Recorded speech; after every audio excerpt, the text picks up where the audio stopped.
Hola, soc José Montejano, d'Obrador de Sucre, un obrador on oferim solucions dolces per a la restauració. Voldria donar l'enhorabona al tercer premi d'oli d'oliva en aquest concurs internacional de la Fira Tots Sants. I ara anem a fer la recepteta que havia preparat per a vosaltres. Al provar l'oli d'oliva Mas dels Castellans, gustativament vaig notar uns aromes un poc, diguem, balsàmics. És un oli poderós, em va agradar molt perquè és un oli potent. Vaig interpretar que m'agradaria combinar-lo en l'alfàbega, en un poquitiu de la pell de la lima i sobretot en la poma verda. M'agrada el frescor que també té l'oli, per tant, a seleccionar la poma verda.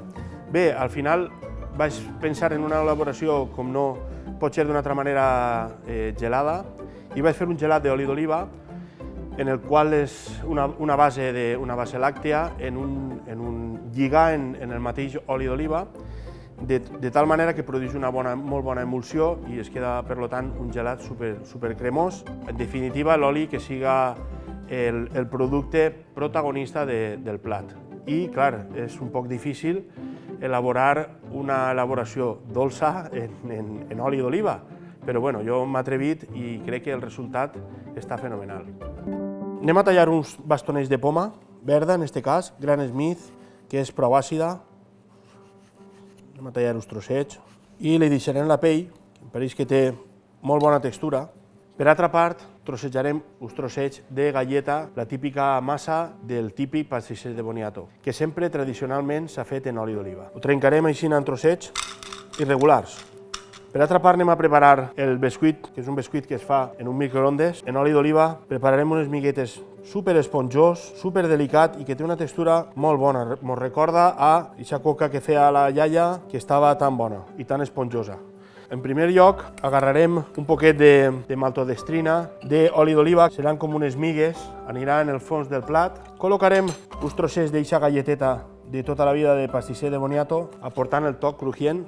Continuarem col·locant unes migues d'aquest bescuit de coca de la iaia que han fet al microondes, superesponjós, té una textura superblaneta, superetèria. Continuarem col·locant-li algun bastonet d'aquesta poma verda que havíem dit, i col·locarem també uns dadets, li aportarà molt de frescor al plat i aquest toc cruixent també.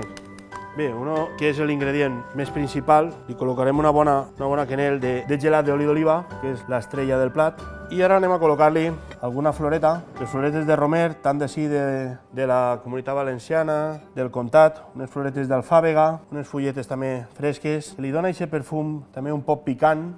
Continuaríem en un poquitiu de la pell de la llima, en aquest cas lima, que és un cítric que m'encanta, que dona molt de perfum. Recient raspat, fa un gustet molt. Perfumaria el plat. Col·locaríem un poquitiu més de l'oli d'oliva per donar-li aquesta referència de frescor total. Regaríem en unes gotetes generosament. I després, com a colofó final, hi col·locaríem un poquitiu d'or comestible en pols per a donar-li un poc de brillo i per acabar el plat.